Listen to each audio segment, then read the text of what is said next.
যখন জিনিসের দাম বাড়ে সেটা কি জাতপাত ধর্মবর্ণ দেখে হয়?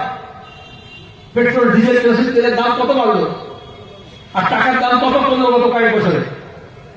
এই নরেন্দ্র মোদী 10 বছর আগে বলেছিলেন মোদী জি আইনগে अच्छे दिन लाएंगे, তার এখন 10 বছর পরে কেন নতুন নতুন বুঝুর্গি করতে হচ্ছে? উনি তো বলতে পারতেন যাকে अच्छे दिन নিয়ে এসছি। আচ্ছা, পুরোটা পড়েনি, 80% নিয়ে এসছি, 70% নিয়ে এসছি, 30% নিয়ে এসছি।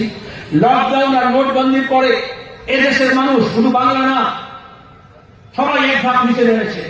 আমরা বামপন্থীরা মনে করি উন্নয়ন মানে ওয়ান স্কেল আপ।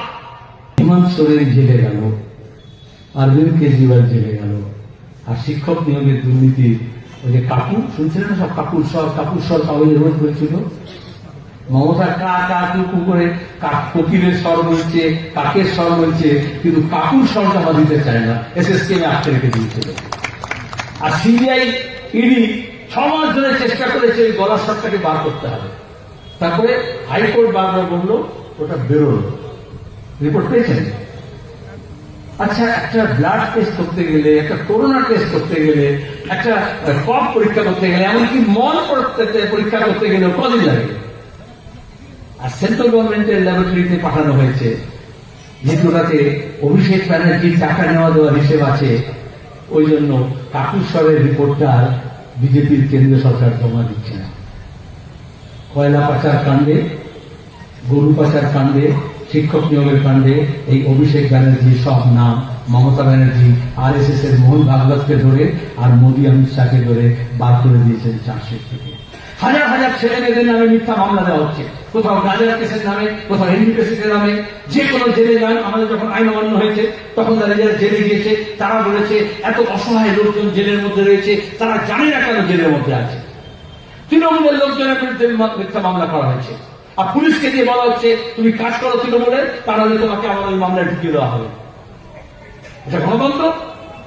এটা গণতান্ত্রিক অধিকার? এটা মানব অধিকার? এই জন্য আমাদের বলতে হচ্ছে যত মিথ্যা মামলা আছে এই সব মিথ্যা মামলা প্রত্যাহার করতে হবে, আর যত চোর বাইরে আছে তাদেরকে জেলে ঢোকাতে হবে। আমরা বললাম চোর ধরো, জেল ধরো। মানুষ সাড়া দিলেন। ইডিসিবিআই কয়েকটা খুচরো চোরকে ধরলো, কিন্তু বড় চোরদেরকে ধরছে না। আসলে চোর চোরকে ধরে না, ধরে তার জন্য পুলিশ লাগে। এই জন্য দেখবেন কেন্দ্রীয় বাহিনী আর রাজ্য বাহিনীর মধ্যে ইঁদুর বেড়ালে খেলা হচ্ছে।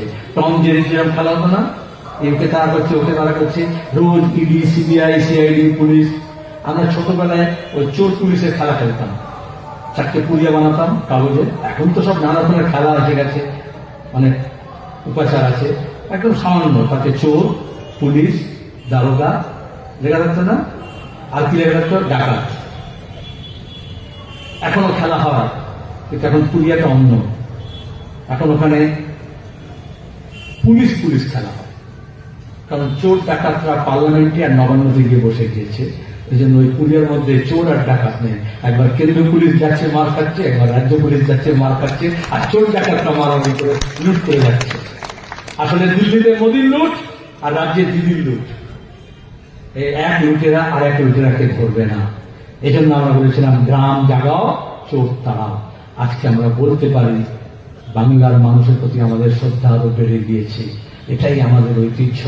একেবারে ভক্তিবাদ থেকে শুরু করে, সুফিবাদ থেকে শুরু করে, নবজাগরণ থেকে শুরু করে, সাম্রাজ্যবাদ বিরোধী আন্দোলন থেকে, খাদ্য আন্দোলন থেকে, তেভাগা থেকে, লড়াইয়ের ময়দান থেকে মানুষ তার অভিজ্ঞতা শিখেছেন।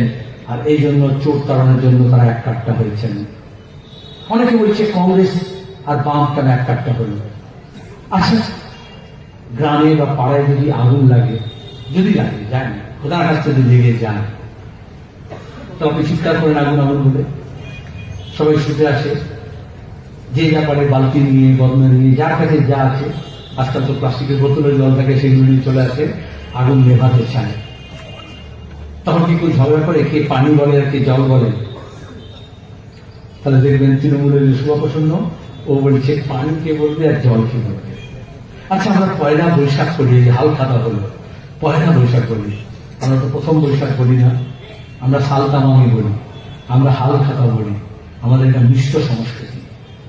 এখানে অসংখ্য পর্তুগিজ, ডাচ, ইংলিশ, তুর্কি, বা ফার্সি, আরবি এই সব ভাষাগুলো মিশ্রণ হয়েছে, বাংলা একটা মিলন ধর্মী সমাজ।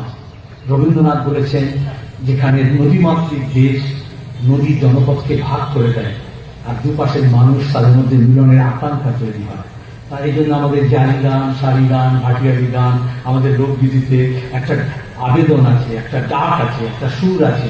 যেমন সচিন কর্তা বলেন, ও মাঝি রে, তখন ডাক দেন। কারণ যে নদীর মাঝখানে আছে আর যে ঘাটে আছে তার মধ্যে একটা কথোপকথন চাই, যে এই ঘাটে আছে, যে ও ঘাটে আছে, তার মধ্যে কথোপকথন চাই। আজকে বিজেপি আর তৃণমূল এই ভাগটাকে করে দিচ্ছে। ভাগ সম্ভব নয়, কিন্তু রাজনীতি দিয়ে করছে, ধর্মকে ব্যবহার করে করছে, ঈদকে ব্যবহার করে করছে, রামনবমীকে ব্যবহার করে করছে, মন্দিরকে ব্যবহার করে করছে, মসজিদকে ব্যবহার করে করছে। আমরা প্রথম থেকে বলেছি, ধর্ম আলাদা, রাজনীতি আলাদা। এই ভোটে আপনি ঠিক করবেন আপনার রুটি রুজি হকের কথা।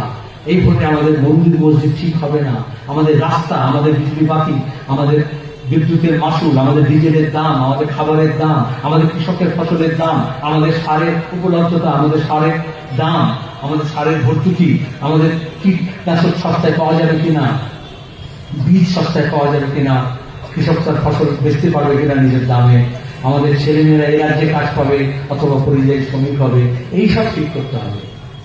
যেমন জিনিসের দাম বাড়ে, সেটা কি জাতপাত ধর্মবর্ণ দেখে হয়? পেট্রোল, ডিজেল, কেরোসিন তেলের দাম কত বাড়লো আর টাকার দাম কত কমলো গত কয়েক বছরে? এই নরেন্দ্র মোদী 10 বছর আগে বলেছিলেন, মোদী জি আইনগে अच्छे दिन लाएंगे। তার এখন 10 বছর পরে কেন নতুন নতুন বুঝবুঝি করতে হচ্ছে? উনি তো বলতে পারতেন, যাকে अच्छे दिन নিয়ে এসছি। আচ্ছা, পুরোটা পড়েনি, 80% নিয়ে এসছি, 70% নিয়ে এসছি, 30% নিয়ে এসছি। লকডাউন আর নোটবন্দির পরে এদেশের মানুষ, শুধু বাংলা না, সবাই এক ধাপ নিচে নেমেছে। আমরা বামপন্থীরা মনে করি উন্নয়ন মানে ওয়ান স্কেল আপ। আমার আগের বাপ ঠাকুরদারা যত পড়াশোনা করেছিল, তার পরের প্রজন্ম তার থেকে বেশি পড়াশোনা করবে। আগের প্রজন্ম যত আয় করেছিল, এখন তার থেকে বেশি আয় করবে। আগের প্রজন্ম যে বাসস্থানে থাকতো, তার থেকে এখন বাড়ি ঘর আরো ভালো হবে। আগের প্রজন্ম যে গাড়ি ঘোড়া চলত, এখন তার থেকে যানবাহন পরিবহন একটু ভালো হবে। আগে যে রাস্তা দিয়ে আপনি চলতেন, এখন সে রাস্তাটা আরেকটু মসৃণ হবে। আপনি আগে যত মানুষ যেরকম জামা কাপড় করতো, এখন তার থেকে আরেকটু ভালো হবে। এটাই তো নিয়ম। এটাকে উন্নয়ন মানে হোর্ডিং এ মমতার মোদীর ছবি লাগানো নয়। উন্নয়ন মানে হচ্ছে ওয়ান স্কেল আপ। যে যে পেশায় ছিলেন, যে যে কাজ করতেন, সেখান থেকে তার আয়টা বাড়বে। অথচ আমরা দেখলাম লকডাউনের পরে, আমরা দেখলাম নোটবন্দির পরে, আমাদের দেশের বেশিরভাগ মানুষের ওয়ান স্কেল ডাউন হয়ে গিয়েছে। স্কুলে ড্রপ আউট হচ্ছে, স্কুল বন্ধ হচ্ছে, কলেজ বন্ধ হচ্ছে। আর যদি আপনি বলেন স্কুল বাঁচাতে হবে, শিক্ষা বাঁচাতে হবে, তাতে কোনো ধর্ম নেই। কিন্তু মাঝখানে যে তৃণমূল করত, সে এখন বিজেপি হয়ে, সে নিশ্চিত অধিকারী হোক আর শুভেন্দু হোক, ওই নিজের অধিকারী কি নাম, যে আপনার ওই যে আগে যে তোলাবাজি করতো তৃণমূলের, এখন বিজেপি হয়ে করে। হ্যাঁ, আগে রাজ্যের পুলিশকে ব্যবহার করে নিয়ে স্মাগলিং করতো, এখন বিএসএফ কে ব্যবহার করে স্মাগলিং করে। মেঘালয় থেকে ডালতলা পর্যন্ত এই করিডোরে যে গরু পাচার হয়, ও তৃণমূলের থেকে গিয়ে বিজেপিতে আপগ্রেড হয়েছে এবং তারপরে তার দায়িত্ব দেওয়া হয়েছে কেন্দ্র থেকে বিএসএফ এর সঙ্গে রফা করে গরু পাচার করার জন্য। তাহলে স্মাগলিং এর বিরুদ্ধে বিজেপি তৃণমূল হবে? কোন দেশে আন্তর্জাতিক স্মাগলিং সম্ভব নয় যদি কেন্দ্র বাহিনী বিএসএফ তাকে যারা পরিচালনা করে হোম মিনিস্ট্রি, আর রাজ্যে পুলিশ, এসপি, আইজি, ডিআইজি লেভেলে তাদের মধ্যে যদি যোগসাজশ হয়, তাহলে নবান্ন এবং কেন্দ্র সরকারের মধ্যে যোগসাজশ হয় বলে আন্তর্জাতিক চোরাচালান হয়। আর মানুষকে দাঁড়িয়ে যারা সীমানায় চাষবাস করছে, সে চাষিদের উপর অত্যাচার হচ্ছে, সীমানাবাসীদের উপর অত্যাচার হচ্ছে। তাই এই কথাগুলো কে বলবে? কারা বলবে? বিজেপি থেকে তৃণমূলে চলে গেলে বলবে? তৃণমূল থেকে বিজেপি থেকে চলে গেলে বলবে?